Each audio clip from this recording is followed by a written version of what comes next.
Hello, hello. Good afternoon from wherever you are. I am so excited about being here live today.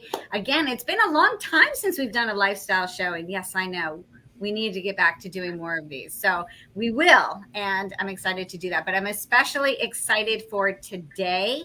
So for those of you who have not met me before, my name is Gila Kurtz. I am one of the co-founders and co-owners of Dog is Good, the brand for dog lovers that you know and love. And for those of you watching the replay, I want to welcome you onto this video as well.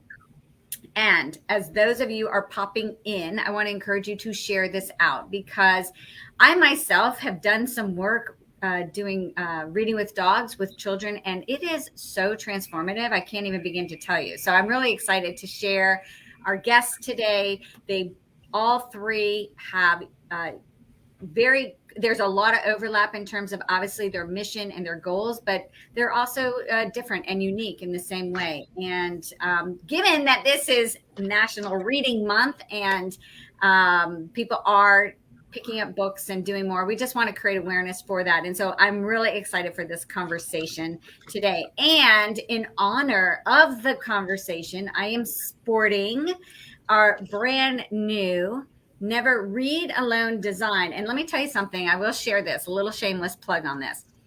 When we just released this a couple weeks ago, it was so popular.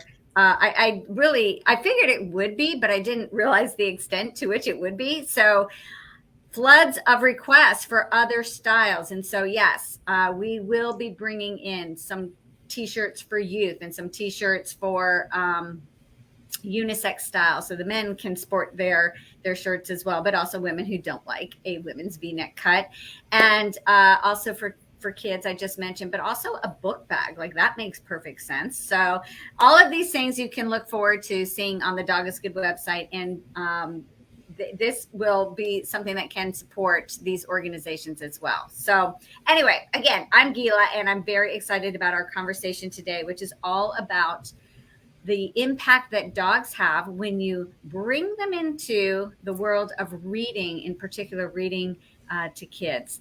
And I would just want to share really quick a story, a personal experience. So I had two dogs, my first two, Zoe and Sasha. Some of you are familiar with them.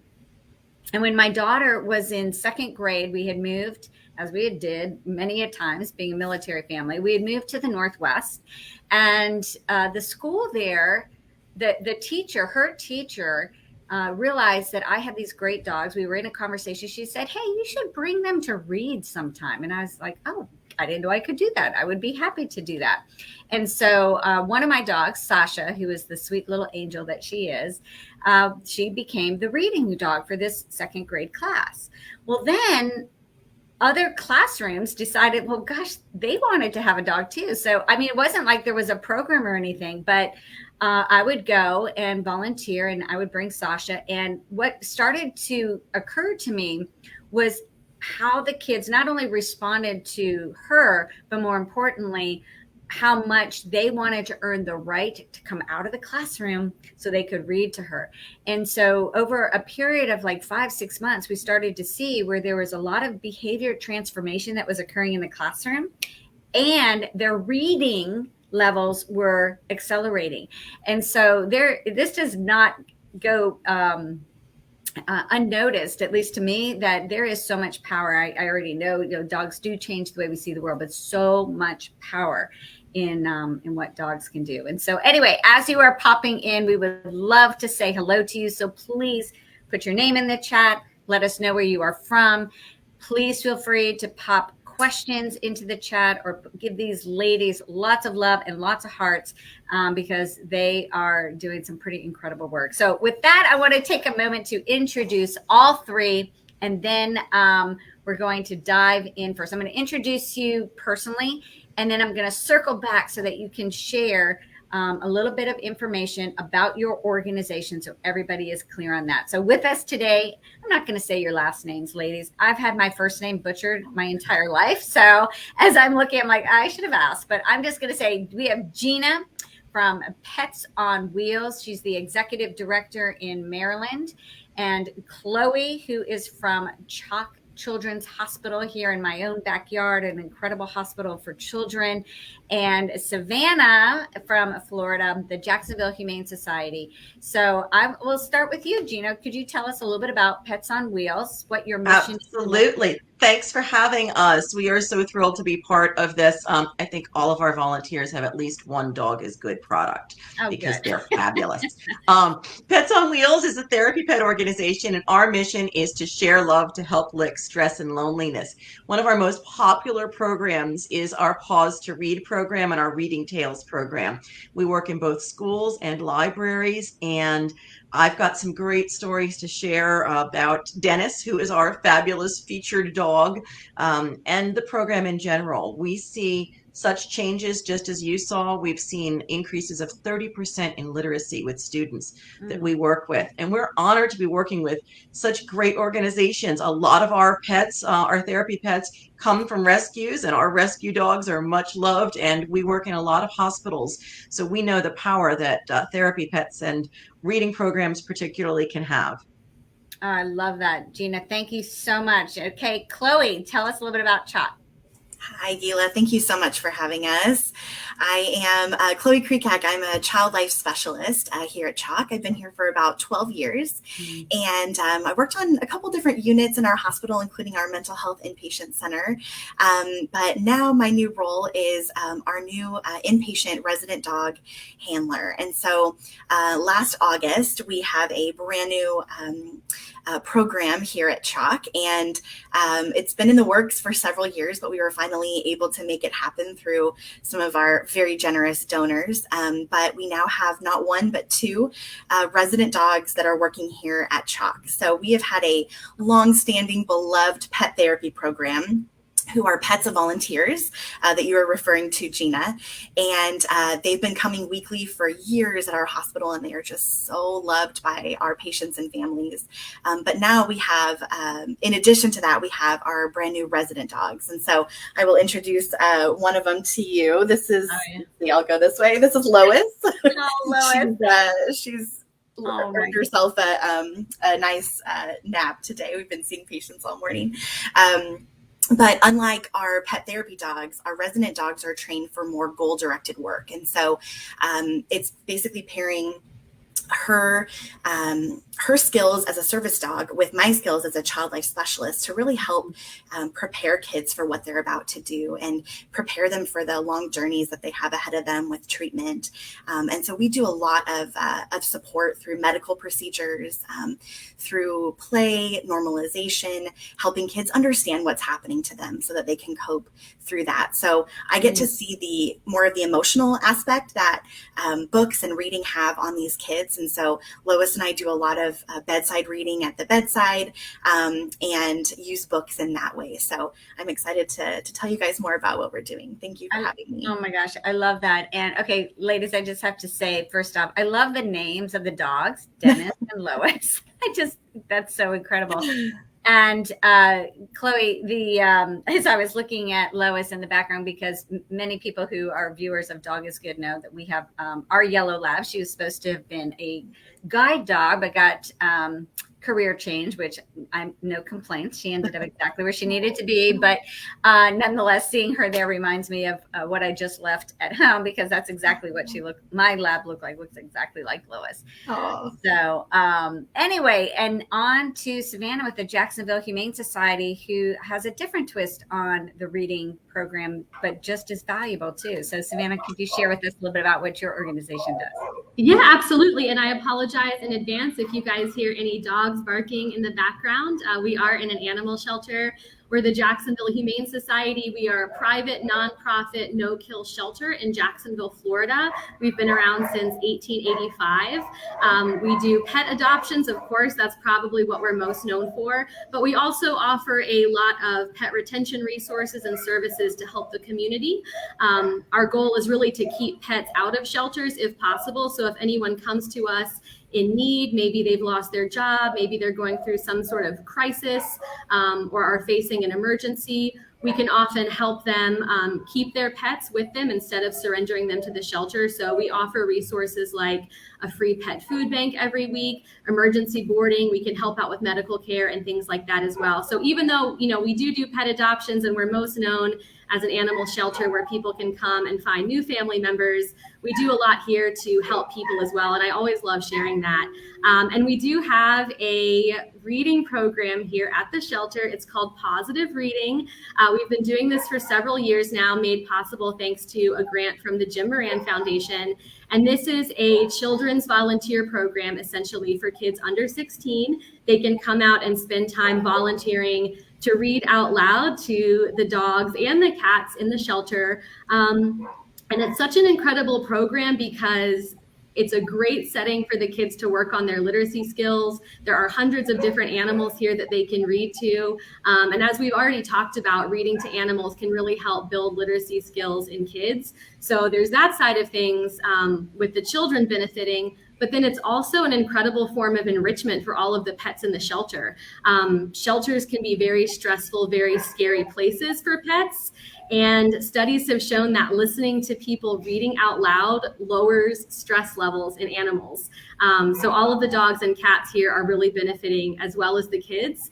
And the kids get a chance to give back to the community, do something to help pets in need. And I just have to show you in the background, you might have noticed we do have a dog. This is Sadie.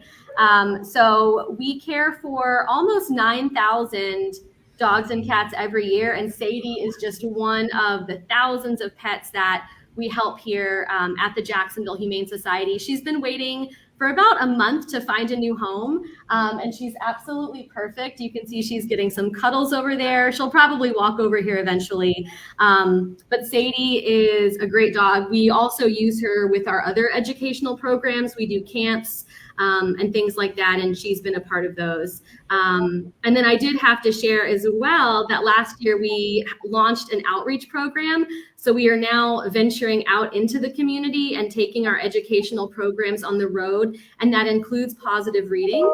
So we have been going to some after-school programs and some summer programs, bringing animals with us, and then the kids in those programs are able to read to the animals at their location. That is fantastic. Wow. Well, first off, I just want to commend your organization, and I'm really grateful that you took the time to share that it's not that you have many missions at the facility, not only to serve, oh my gosh, since 1885. That is remarkable. And as a no-kill shelter is even more so. But the fact that you are offering resources and support for those who they don't want to give their dogs up, if they're just, and so to make those things available is absolutely significant. So I want to start with you, just since I'm continuing the conversation with you right now. The kids that are coming into the shelter, how many do you have in your program currently, and what does it take? Like how would one of your local community members be able to get access to that program? That is such a great question. So we moved into our new building in 2018. We did have a form of positive reading around before then, but it was really when we moved into this new facility that we started expanding it. And since then, over 1,200 kids have signed up to be a part of positive reading, which is really incredible. And I would say on average each year, we probably have around 300 or so readers who are really active and coming out on a regular basis. In 2021, our readers spent over 500 hours here reading to the pets in the shelter, which is really incredible. Obviously they were working on their reading skills, which is great, but that was also an incredible form of enrichment for the pets here. And to get started, it's relatively easy. We just ask that families come to a one-time positive reading orientation, kind of like a volunteer orientation. We go over all of the reasons why positive reading exists, how it benefits the animals, how it benefits the children in the program. We go over the rules, and everyone gets a free book courtesy of the Jim Moran Foundation. So we've been able to give away thousands of books thanks to their support over the last few years. Oh, that's incredible. Do the children seek to read to the same dog or cat again and again, or do they rotate through and read to several? We have seen both styles. I would say about half of the kids do like to change it up and read to different animals every time. But absolutely, a lot of the kids in the program like to come out and read to the exact same animal every single time until that animal gets adopted. That happened not too long ago, and the family of the child who was reading to this dog week after week actually ended up adopting the dog, which is such a wonderful story. Okay. That's awesome, because yeah. I was thinking in my mind, I'm like, oh my gosh, like I would be so torn as a child, like just as I was when I was returning Bolo back to Leader Dogs for the Blind. Like there's half of me that was saying, this is so amazing. This dog is going to go on to do some beautiful things for another human being. And I got to play a small role in that process. And then the other half of me was like, oh my gosh, but so I was just curious how the kids respond to that, react when the dogs are ultimately adopted, which is the goal, of course. It's funny because they know it's a good thing and they're very excited about it, but then they, it is kind of bittersweet because they can't, come out and see that dog again. But ultimately, I think they're all just so happy to hear that the pet has been adopted. A lot of the kids who participate in this program, even when they're not here reading, they check our website every day. It's updated in real time, so you can see which pets are still available. So a lot of the kids, on their off days when they're not here reading, they'll check our website, just to see if the pets that they've been reading to have been adopted, which I love. And they remember the pets years later. Sometimes I get questions from kids a year after a pet has been adopted. They remember their name. They're asking, if I've heard any updates from the family. So it's really lovely how they're able to make those connections and, feel so much passion for these animals in need. Absolutely. I just have two more questions, and then thank you, ladies, for being so patient. But one question has to do with, I'm just curious, have you guys done any ancillary research or anecdotal research in terms of a child comes and they read to the dog, and after a few weeks of reading, and the time it takes for that dog to ultimately get adopted? Is there any relation, like where the dog is definitely getting some benefit, the benefit of this experience, and then you're discovering like, wow, the time differential between being surrendered and getting adopted has been reduced? I was just curious.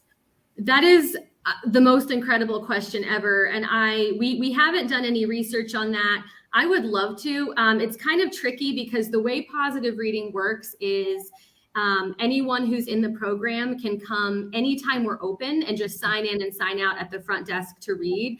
And so we don't often know who they're reading to, but, I think we could maybe add something to the sign up or sign in and sign out with, a list of the animals they've read to. I would honestly love to make this a research project. In addition to helping the dogs and cats here kind of feel more relaxed in their kennels, lower their stress levels, positive reading does encourage other kinds of what we call adoptable behaviors. So these are things that, are attractive to potential adopters. Obviously, a dog who is looking more calm and more relaxed in their kennel, unfortunately, that is typically who the adopters or potential adopters are more interested in meeting. So that certainly helps. But positive reading also encourages dogs to come to the front of their kennels when people walk by. And studies have shown that people are much more likely to want to meet a dog and then adopt a dog if the dog comes to the front of the kennel when they walk by. It's really fascinating. So over time, the more kids that come out and spend time reading to the dogs, the more used to people standing in front of the kennel they'll become. So I would absolutely love to investigate this. You've just given me a really great idea. All right, cool. Well, I want you to keep in touch and let me know what that comes up with. And I can imagine, just as we'll discover with Gina and Chloe here in a sec, that the kids absolutely, that there's some shifts and changes in them. So I'll come back to you on that. But Gina, let's pop over to you for a second. I thank you for the introduction on Pets on Wheels over there in Maryland. And I love that you do so many things. For our conversation, let's focus on the reading one, obviously. Right. And I am curious to hear a little bit about that, what Dennis is doing and what his experiences are going into the schools and what your reading program is like.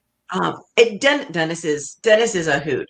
Dennis is he is a bully terrier, and he is all fun all the time, except when he's working. And when he's working, he is dedicated to those kids and absolutely attentive, which is just wonderful.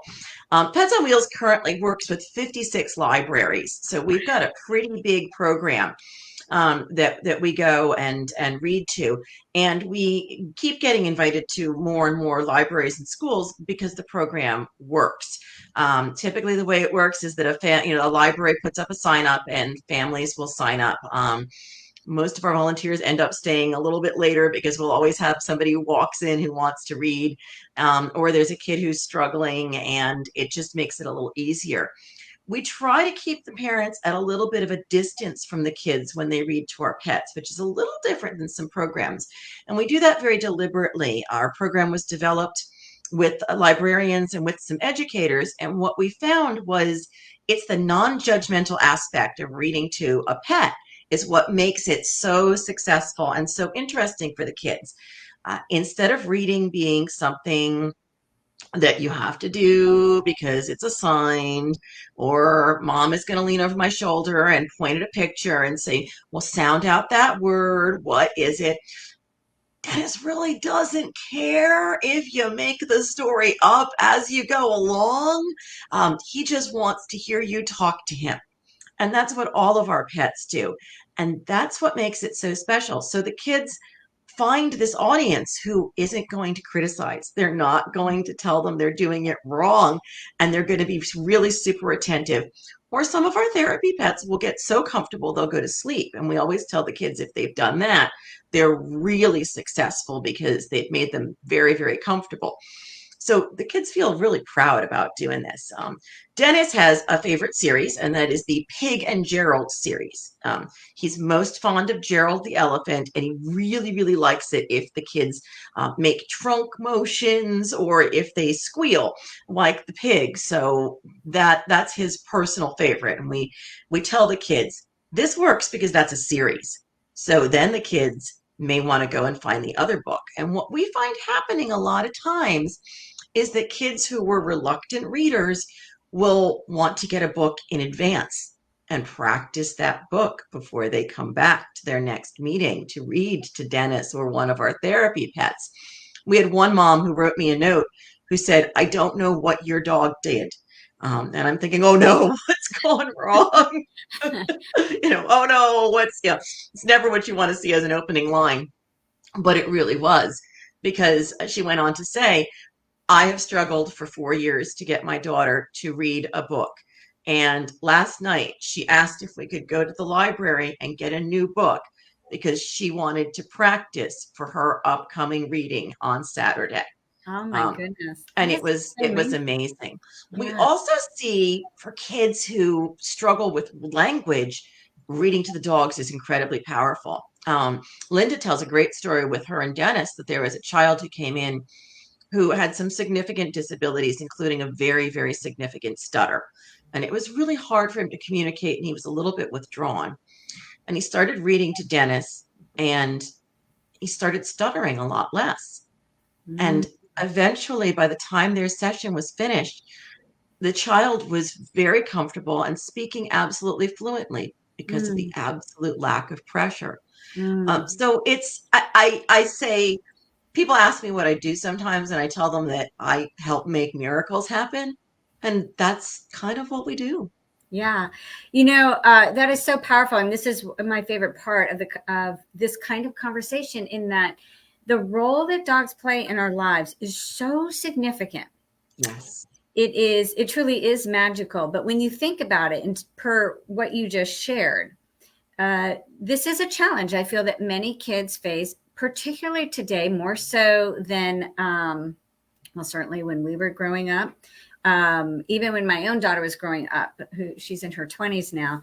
But as I see the students of today, the children of today, I see parents who are, have this vision of, okay, you're 3, you should be like winning a tennis tournament at this point, and so there is a lot of this pressure that's coming from the family. And so to see where the dog, this pure, what we all say, right? This unconditional love that we receive, this pure innocence and acceptance of who we are, zero judgment, and the energy that they effuse that creates that calm that makes a child like that actually experience non-stuttering or comfort level that they may not have experienced before. It's really significant.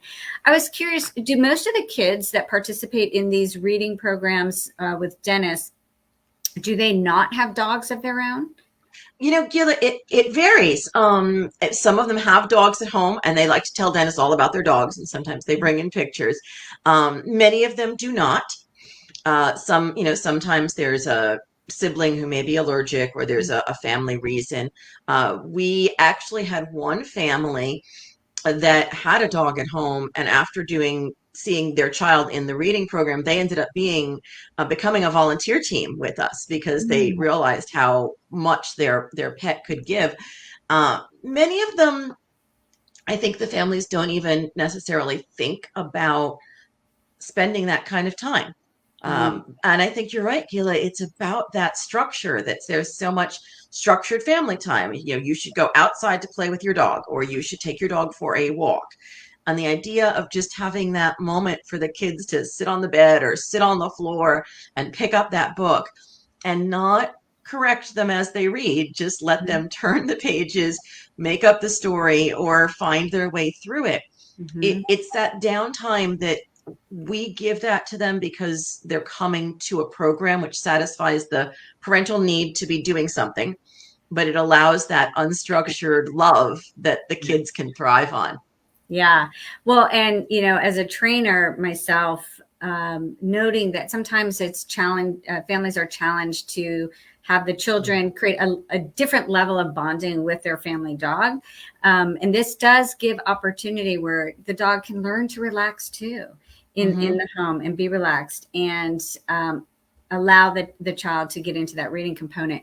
The other thing that I find fascinating about it too, and I'm really happy to hear how this is encouraged for the parents to just sort of, okay, go run your errands. We got you right here. Let your kid do their thing. But that they can be creative, right? Because I feel that's another thing that's stifled a lot these days is the element of just exploratory thinking and creativity, and that will parlay into many positive things later on. Is there a certain age or grade level that tends to be the bulk of participation in this program? We tend to see a lot of the sort of 2nd through 6th graders are a lot of the kids that we really get. And I think that's because that's often where kids start to have a challenge, or they maybe withdraw when they're starting that middle school experience that can be such a challenge. And sometimes parents freak out if their kids aren't doing really well at something, and you don't know how to respond. I think, Gila, you raised a great point, though, about the value of taking this home as a training mechanism. It's an ideal opportunity to teach your dog place, and to use that place command as a chance for your child to then have that lower key, lower energy experience with your pet that's so important, and that can help that kind of bonding. But we find that for the kids, it really varies on ages. We've had some older kids. We do some significant work, and Dennis is one of our dogs that goes into a shelter for children who are in residential placement. They've mostly been taken from their families because of situations that no child should ever see. And Dennis is one of the dogs that goes into that facility and helps those kids learn to trust and learn to have a relationship again, sometimes through a reading program, sometimes just by being. And that is powerful, powerful work. So we really try to create those safe spaces for the children to express who they are, what they need, sometimes in ways that they can't to other people, or even sometimes to themselves, but they can tell the dog. Yeah. And I'm seeing Chloe nod because I can imagine this is so relatable for her as well. It really resonates. I have one more question, then I will move on to Chloe here is, Dennis has got a full-time job. this guy, right? So what does Dennis do in his downtime? And do you have other dogs that will ultimately, come up in the ranks, if you will, and participate in this? Or I would imagine you have more volunteer teams, but how many do you have actually? We have 486 volunteer teams. Oh, so we're a really big go, Maryland. Yay.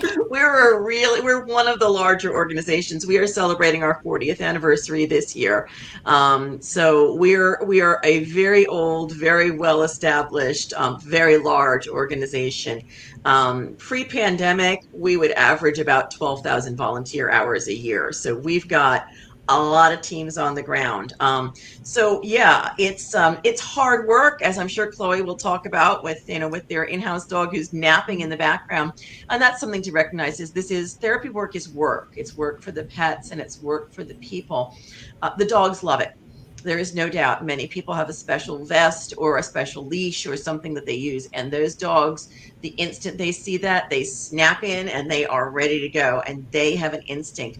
Dennis especially is good at sussing out the kid who needs just a little bit extra attention that day. Mm-hmm. And he's been known to go over to children who are not signed up for the reading program and spend a couple of minutes. And often that's some of the most powerful interactions on that day. When he goes home after that, he likes to snore. And he just crashes out for a little bit and he snores. But at home, he is class clown. Dennis has a spinning move that he does that he will do to attract attention and get treats all the time. And he lives with 3 other dog siblings. So he just roughhouses. And he is a very happy, outgoing bull terrier. I love it. I love it. And you guys, I wish I had mentioned this at the very beginning, but I'll mention it now and I'll mention it again at the end. There is a tremendous opportunity for all of you viewing and those of you who are watching the replay to be able to contribute some things to all 3 of these organizations in the form of fundraising, in the form of support. Everything that they could possibly need is available and listed there on the websites. But we want to encourage you to do so. We want to encourage you to wear and share the Never Read Alone design, which goes to benefit the organizations as well. And I have another question, but I'm going to save it for the end because I feel like it's for all 3 of you. So I want to move on to Chloe. Thanks for your patience as you're listening. I'd love for you to share, again, a little bit more about the work that Lois does, because the children that you are working with are facing, a different circumstance than many of the other kids in the other programs. So I'd love to give you the floor to share that. Sure. Thank you so much, Gila. It's so great to hear about everyone's projects. It's so inspiring. Lois and I work inpatient, like I mentioned before. And so that means that we actually cover the entire hospital, all of our inpatient units. And so we work on a consultation basis. So my fellow child life specialists are able to kind of see who needs extra support and who has a goal that day that we can help with. And so they are talking to the medical team, trying to figure out who needs what and where Lois and I can come in. And so sometimes that looks, very different based on what unit we're on. So we cover the cardiovascular intensive care unit, the pediatric intensive care unit, hematology oncology, neurology, multi-specialty, and post-op surgical. And so our days look very different, depending on what we're up to that day. And so Lois is such an incredible asset to our team. She is a badge carrying member of our child life team, and she's in our employee directory. She was our very first employee here that had 4 legs. And so she's definitely everyone's favorite coworker. I was going to say, I'm sure none of the coworkers are jealous that she probably got employees a month faster than anybody else. Most definitely. Yes. So can you share, and I realize there are so many facets to what CHOC does in terms of serving children in medical crisis in many situations, long-term medical needs as well. Can you share a story of a kid who, where they really light up and where the benefit was, maybe what was going on for them and how Lois, and actually there's sort of a 2-part question here. I am curious to know how Lois reacts, if it's consistent among the needs of the children or if she varies herself based on the needs of the children? Those are such great questions. She definitely varies herself based on the needs of the children. And that was something that was very pleasantly surprising to me as I was getting to know her. We've actually just worked together for a couple of months. We are very new to this role. We just met back in August. And so it's pretty amazing to start this program with her and to be a team together and figure out what really makes her tick and what she really likes to do. And she's incredibly talented at the bedside. And it's one thing to, give her commands and tell her, what I'd like her to do, but she takes it a step further. And she is such a cuddle bug. She's supposed to get up on the beds, but she's not, necessarily supposed to cuddle with everyone, but she really is such a cuddle bug, and she just loves to nestle into, someone's arm. She really makes that connection in a way that I, as a human, can't. And so it's amazing to see, kids see us humans coming in and out all day long and providing care, leaving the room. But what a kid does not expect to see is a cute little 4 legs waiting for them at the door. And one of our kids today, actually this morning, said, of all people, or all day long, I was, all morning, people were knocking on my door, and I was, hoping maybe it was Lois. And this time it was you, Lois. And so just the thought of him thinking that it was Lois every time someone knocked on his door was just so precious. And these kids are really able to learn coping skills from Lois. And we were working with an 11-year-old on oncology. We'll call him John. And John was a new diagnosis of a pretty rare form of cancer. And he was just getting his first couple rounds of chemo. And that's when we met him, and he just fell in love with Lois. And Lois was up, in true Lois fashion, cuddling on his bed. And she sheds a lot, like any, lab and golden retriever mix does. But, he was petting her, and I said, "Oh, John, I'm so sorry about the extra hair as it's coming off on his hand." And he was quiet for a second. And so I let it be silent for a minute. And he looks down at her and he said, "It's okay, Lois. I'm shedding too, but mine's from my chemo."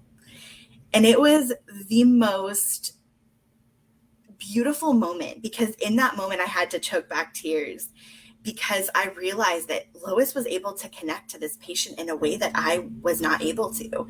And she had that judgment-free, like we've all been talking about, moment with him, that she was able to make that connection with him. And it was so beautiful, and something that, we think, oh, just shedding, it's no problem. But he related to that in such a personal way. And they are just buddies, and she sees him every admission that he comes in, and they just snuggle and he laughs. And it's just really beautiful to see the kind of connections that she makes.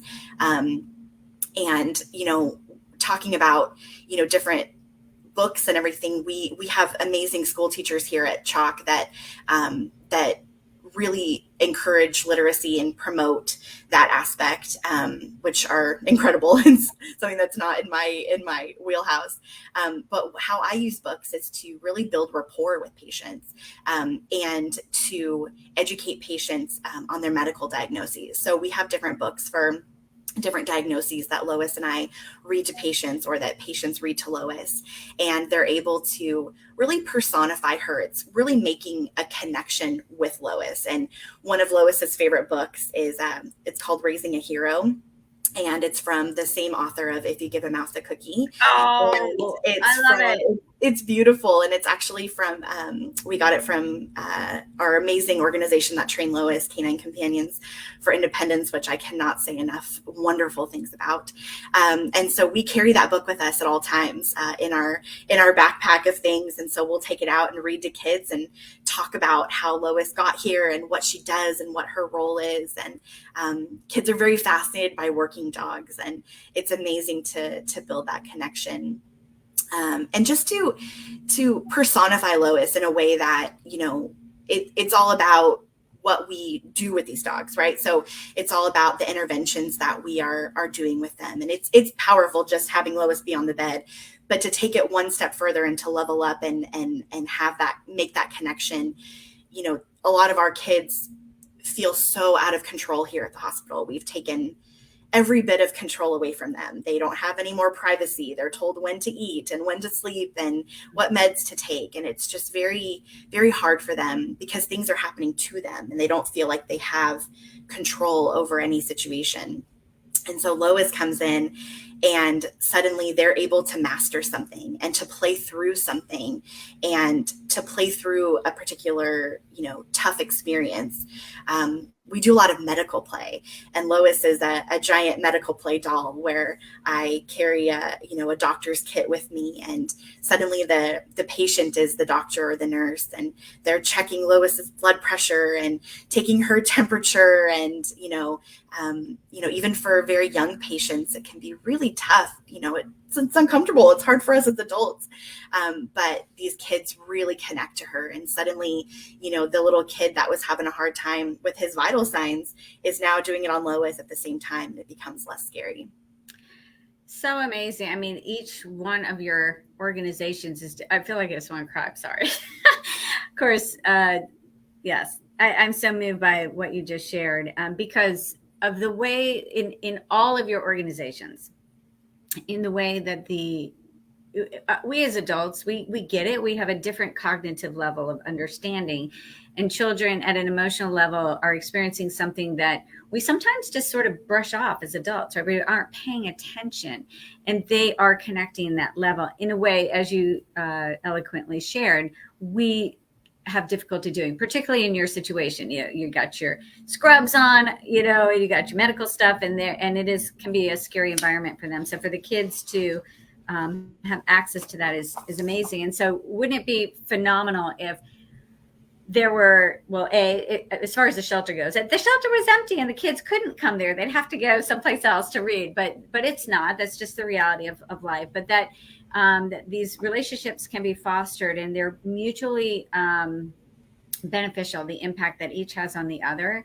But it takes a lot. It takes a lot to run these organizations. So I'm going to start with you, Savannah, again. If you could just share briefly, like when people are donating and what levels of donations do you seek on a yearly basis to keep the operations and the various programs going?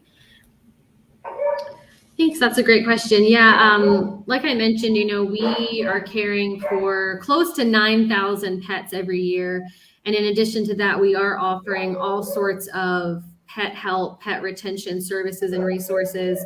So it takes several $1 million every year just for us to run our facility. So any donation, we always say there's no donation is too small. Even if you give $1, that goes a long way. If everyone gave $1, that would be huge for us. So we're always in need of donations, just to keep our programs running, to continue to care for the animals here. So any support is always welcome. And we are so, so grateful to all of our supporters. I can't emphasize that enough. They make our work and our mission possible.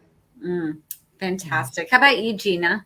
Pets on Wheels is kind of unique. We receive $0 from any government agency or health department or insurance. We also do not charge the individual participants who come to our reading programs or anything like that. And we really try to make sure that everybody who needs the benefit of a therapy can get that. To do that, we rely on individual donors, and it is critical. It costs us on average about $250 just to sign a facility or a library up with our program, with the various insurances and forms and the paperwork and logistics that we need to go through to make sure we can schedule all of that. That's not a lot of money, but we have 56 libraries. We have 200 seniors facilities that we work with. We have another 50 hospitals. So it gets costly, as you can imagine. And it's the behind the scenes work that make it possible for our therapy teams to go out there. We like to say, $25 covers the cost of going out and doing a visit. It's not a whole lot. $5 covers the cost of helping us get a pet tag to one of our pet teams. So we are literally an organization where every dollar makes a difference. And some of, like as Savannah was saying, some of the most heartwarming donations are some of the smallest because they've come from people who really, don't have a lot. We had one incredible woman in one of the centers that we visit who chose to donate on Valentine's Day because our therapy pet team who visited was her favorite Valentine, and they made her feel loved. And she didn't have a lot, but she made a homemade card, and she donated $5.75 because that's what she had. And for her, that might as well have been 575,000. And it meant just as much to us. Obviously, the big donors make a whole lot of work possible, but every single one of those dollars makes such a difference that we can't do it without our donors and our supporters and our incredible volunteers. Super powerful. And how about with Lois and the program there, Chloe? Yes. So Lois and I are, we work inpatient. We have another resident dog named Odessa. She's a black lab retriever mix as well. Lois's best friend, and she is dedicated solely to our mental health inpatient center. And so she works there, and it's an 18-bed inpatient mental health unit, and it's an incredible. She does incredible work over there, and her handler Janessa is incredible. And so Odessa is our second resident dog. So between Lois and Odessa and our positions here at CHOC, we're entirely philanthropically funded. So we are not yet, in the core budget of CHOC and, what we're doing here, even though we are, very essential to what's going on. This is kind of a new position that's entirely grant and philanthropically funded. So it takes about $100,000 per year per dog, including our salaries, our grooming, veterinary care, supplies, everything like that. And so we are, I echo everything that Savannah and Gina were saying about how, it's even the smallest of dollars just means so much to us. And so it's very, very, big and small donations just really, really mean a lot. We had a patient who made gift bags for Lois to hand out on Lois's third birthday in November, and Lois, physically carried them into the rooms for the kids to celebrate, and they were a lot of dog favors and different things like paint by stickers and little activities and little charms with quotes on them, and so really empowering things. So even things like that just mean a lot to us, whether they're monetary or just donations in support of what we're doing or kind words. We'll take it all. Well, I love that. And ladies, I mean, you used Chloe, just a great word there about empowering. Listening to all of you has been so heartwarming for me and so inspiring to see how you are empowering the people around you and through your communities. And so I want to invite everyone to truly visit the dogisgoodforgoodfoundation.org, dogisgoodforgoodfoundation.org. We are so honored truly to support you as best that we can. You are creating a legacy in your life, the impact that you are having, and the dogs that are participating in that too. They don't realize, right? Necessarily. They don't have that ability to go like, man, I'm leaving a legacy of serious impact. I know. But they are, just by the sheer essence of their being, truly creating an impact. And so the work that you all do, it's unique, and there's crossover. And it is, this has just been such an honor to connect with you. I am so grateful for the chance to have met such powerful and important women doing amazing things. So thank you so much for your time. Again, everybody, please visit their sites, learn more about them. If you are local in their areas, do what you can to contribute and connect and make others aware of it too. And if you want to support even further, we are so excited to be releasing the Never Read Alone line. It was a long time coming. I kept getting lots of requests. And then we said, yeah, let's make that happen. And here we are. So I also want to take one quick moment to thank the woman, so heart-centered, who just works tirelessly behind the scenes in support of all of these organizations and all the work that the foundation does. And that is Leslie Mate. She is incredible. I am just so blessed to have her as part of my life. And of course, the Dog is Good team here as well. So anyway, ladies, have a wonderful day. Stay on for just a moment. I'm going to end the broadcast now. For those of you watching or getting a chance to watch a replay, please share it out. Please connect and have a wonderful day ahead. Thank you.